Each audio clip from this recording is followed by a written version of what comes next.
Hey, I'm there with Glenn Dowdy, Michigan football. He scored the first touchdown ever for Bo Schembechler in 69. 1969. Yeah, Mr. Mayor. Yes. Yeah. Yeah. What an exciting Shake and moment. bake. What would you like to say about that? Well, first of all, Go Blue Nation. Here we are in the big house, and we are the first podcast in the history of this great stadium to be filmed in the big house. And I want to say to Ron Jess30 and the Mellow men always make history.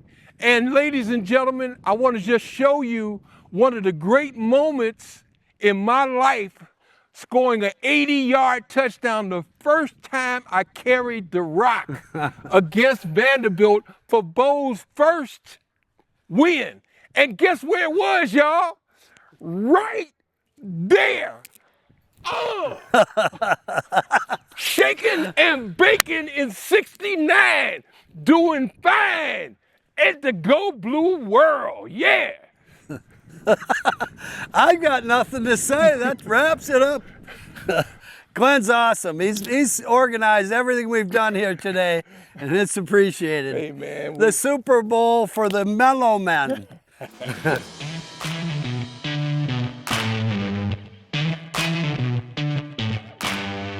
One of the things that was great for me is that after playing at this great university, I was drafted by the Baltimore Colts in 1972. And do you know what? The next year, I was the MVP of the Colts. And you know what we were doing at the Colts? Let's see it, Ryan. Yeah.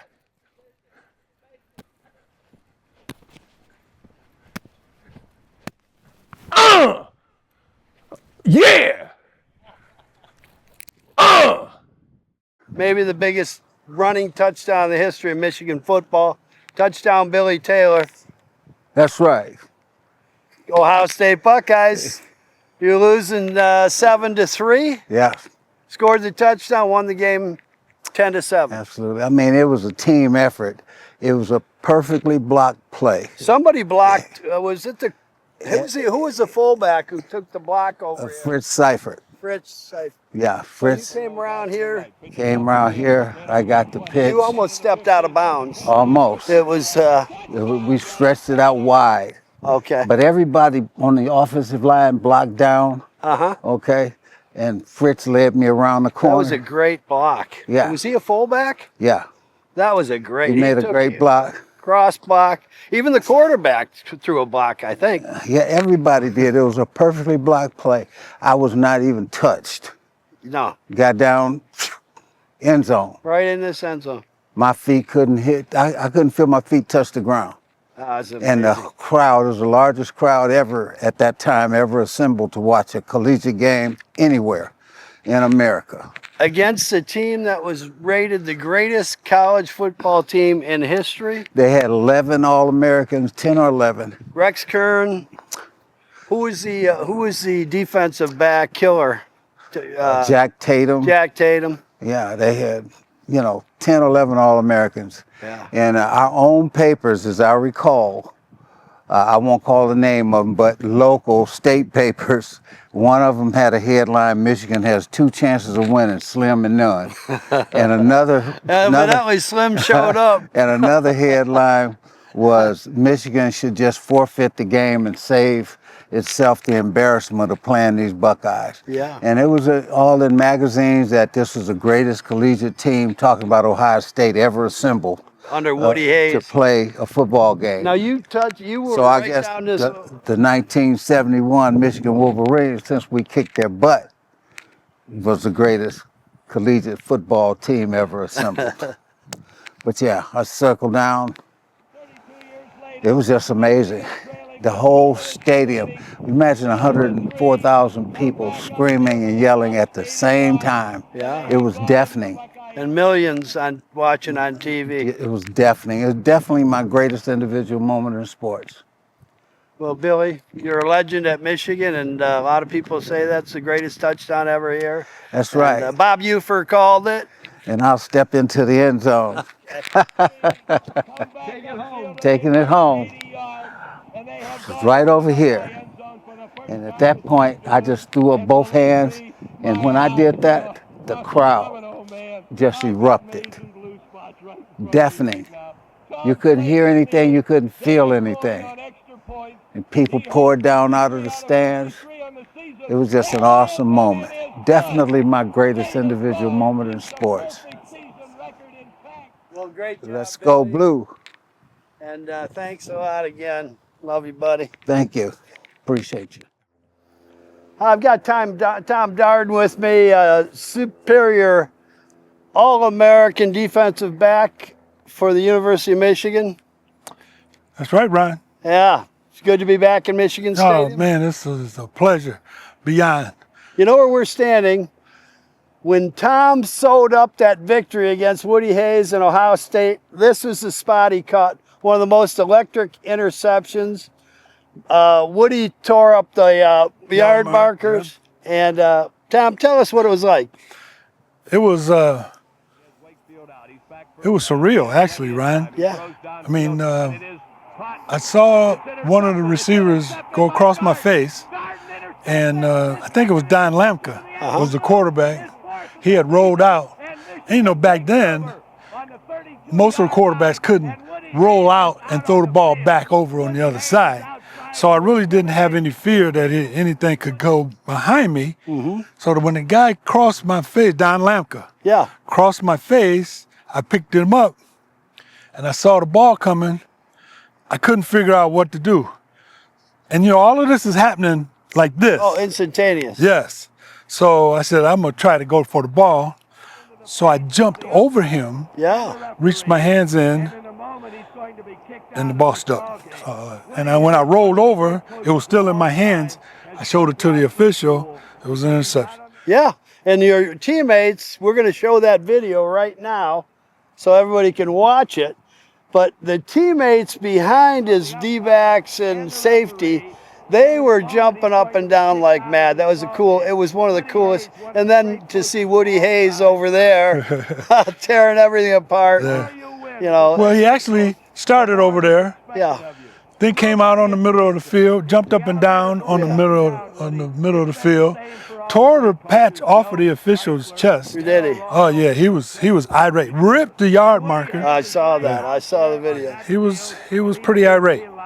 Well, thanks a lot, Tom. Thank you, Ron. Always a pleasure. Yeah, I enjoyed it. It's good to finally meet you. All right. Likewise. Take care. Appreciate it. All right. Hello, Michigan fans.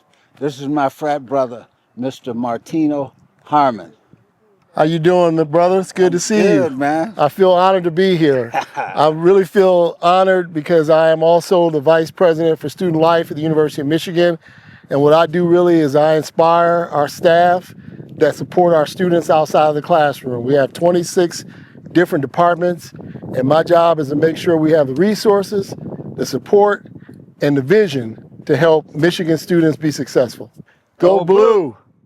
And now I'm going to pass the ball over to Ron. Hey, thanks, Billy. Thanks, brother. Martino? Hey, Ron, how you doing, man? Good. Congratulations. And I know you were talking a little bit about the proclamation, and we all appreciate it. The Mellow men, thank you very much. And we know, everybody knows you're supporting the Mellow men. Absolutely. And their tradition. And it's good that the young students understand the history of Michigan football. Right. And these guys, they are the history, from touchdown Billy Taylor to Shake and Bake, Tom Darden, all these guys, Reggie McKenzie, Mike Taylor, Mike Oldham, all these great football players from the University of Michigan. Everyone, we hope, understands the history. Well, it's really important that our students really understand the history. They respect history, they love history, and for them to know about the Mellow Men and for that to happen through a proclamation, that's one way for students to really learn, and they will research it even more. That's great. Well, thanks for being on the 50-yard line. All right. Hey, Ron Jess here with Jessfor30. We've got some live players now. These guys are playing U of M football players. They got a big game in Nebraska tomorrow. I'll let them introduce themselves. We got a Baltimore and a Detroit player here. What's going on, y'all? My name is Josh Nichols, Detroit, Michigan. DB here at the University of Michigan. What's up, everybody? My name is Shamar Stone from Maryland, and I'm a DB here as well. So you guys are understanding where we're at here today, why we're here, the history. And these gentlemen that we have, the 7 Mellow Men of Michigan, the historical value, and they're going to be honored at end of the first quarter, Wisconsin homecoming game, October 4th. You guys going to be there? Yes, sir. Of course we're going to be there. We're going to be on the field. I know. That's just, anyway, how do you like playing for Michigan? You know, it's always a dream come true. Was you know, it? be able to play for Michigan. Yeah. Always a dream come true. You know, I grew up here, so it was always my dream. You know, watching the alumni like play. Like my favorite guy growing up was Jabril Peppers, and I feel like growing up and like actually being one of the people that kids actually look up to, and actually being able to be out here on the field, like it's a dream come true. I mean, I just love it. I love it here. Yeah, I'd say the same thing. My favorite player was Jabril. I love Michigan. This place is home away from home. I've always dreamed of coming here and just being able to be here, play with so many great players. It's second to none. So I'm very thankful. So what is what's the student life work? How tough is it? We've had Michigan football players enter. Colt Copenhaver played with the '97 championship team. He was played with Woodson. He was a linebacker, Woodson. And they had the 3 greatest quarterbacks ever at Michigan at one time. You had Brady, Greasy, and Drew Henson right here. Unbelievable. But I guess the question is, Clint Copenhaver from Brighton, he's a football coach over there for youth football. All these guys give back. Nobody gives back more than these Mellow Men. I mean, that's a fact.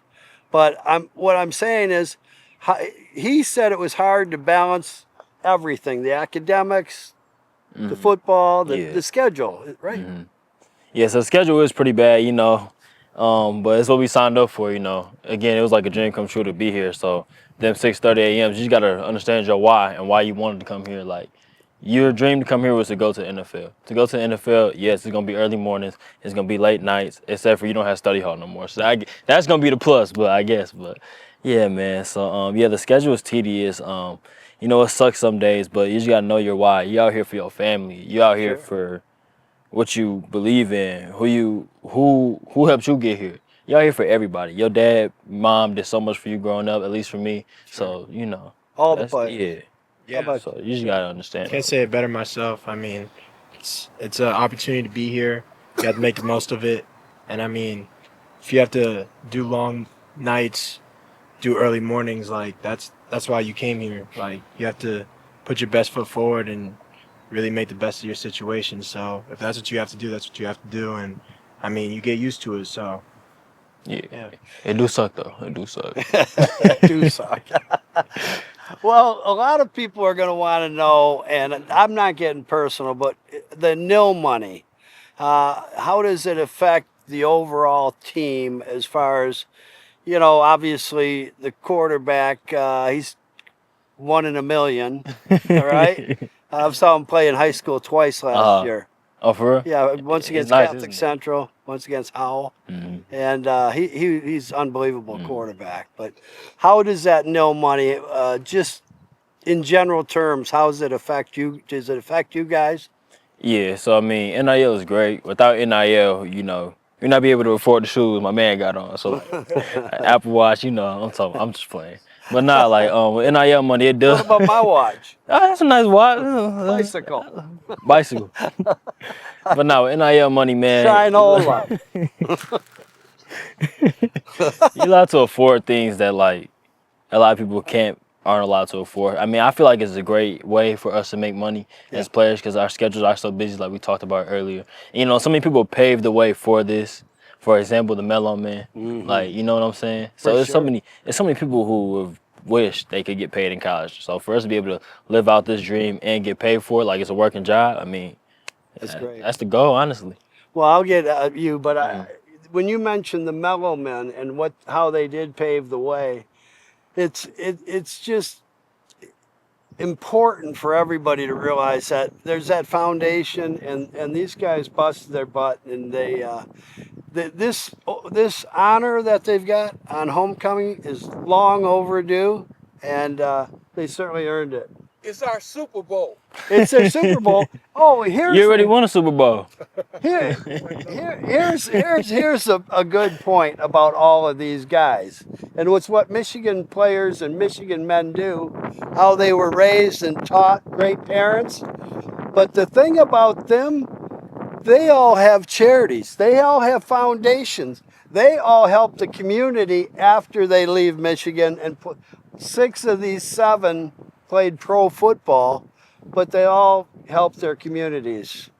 Yeah, it's really important. I mean, I think that's the Michigan difference. I think that's just the central message here. I think you have to always be able to give back, and that's really a testament to them and what they do for the community, and it's really important. Well, it's great talking to you guys. I can't wait to watch you beat Ohio State. Yes, Everybody sir. loves that. Appreciate you, man. Thanks Thank you a for your lot. time. Yeah. Yes, sir. Have a good one. Good luck to you. Yes, sir. Hey, we're back at the 50-yard line. Dream come true here. And for everybody, you guys coming back here. And we're going to start with Mike Taylor, and everybody's going to give a last thought on their thoughts of Michigan football and their experience here. Go ahead, Mike. Well, I was just talking to Mike about how I never really looked at this stadium. Like now, looking at these places up here, I never noticed that. I mean, I knew about this, but this is, and if they had 100,000 before that, Yeah. what in the hell do they have now? That's amazing. They can get over 110 in here. Yeah. Oh, Mike Oldham, what do you think? Well, it's just an honor and a privilege to be here and to have played for University of Michigan and the Mellow Men. It's great to see everybody. Thank you. Glenn? Go Blue Nation. I want y'all to know what you've had a chance to see today is historic.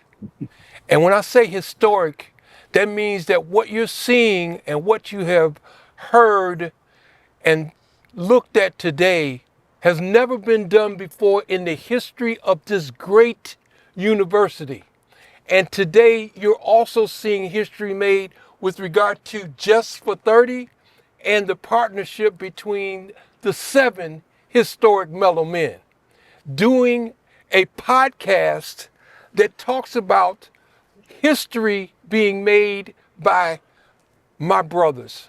And I am so proud, 1, that we all came together thanks to God, 2, that we all had great parents, 3, that we won 2 championships, 4, that we were 11-0 as the seniors, 5, when the headline hit for all of us got drafted, the headline said, Mellow Men steal NFL draft show. 1972 headline Free Press. You looking at never been done before then or now, and I'm proud of that, and I thank God for that. Tom? I don't know what to say behind that. These were the 4 of the best years of my life. Once we coupled together the fact that it was a time in our society where there was still separation between the races. When we came here, there were 4 black players on scholarship at the University of Michigan.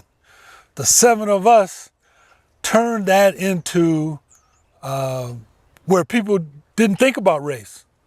People thought about winning. People thought about these guys have really become part of our Saturday afternoon daily routine. And it is just amazing to me that we still are affecting history today. The Mellow Men back then and the Mellow Men now. It's just an honor to be a part of it. Thank you. Billy? Well, we represent the fact that there is a God who brought us all together. We've been roommates, teammates, and friends and brothers for over 50 years. You know, and that's saying a lot. And we all came from different parts of the country. Didn't know each other during K through 12, but we all met as freshmen here, and this has been the greatest 4 years of my life. And as all my other brothers would agree, I'm pretty sure this is the best of times here in Ann Arbor as a student athlete in Gold Blue. Go Blue. And Go I'll Blue. just like to wrap it up a little bit and really from Mike Taylor, Mike Oldham, Glenn Dowdy, Tom Darden, BT. That's right. I want to thank you guys. I do respect everything you've done, and thank you very much for coming today and making dreams come true still. And just a really nice group of guys, and thank you. We're unmatched. Unmatched and historic. That's a wrap. Unmatched and historic, y'all. That's a wrap. Unmatched and historic, y'all. It's never a wrap without you. Today we honor 7 men who made a great and lasting impact on the University of Michigan.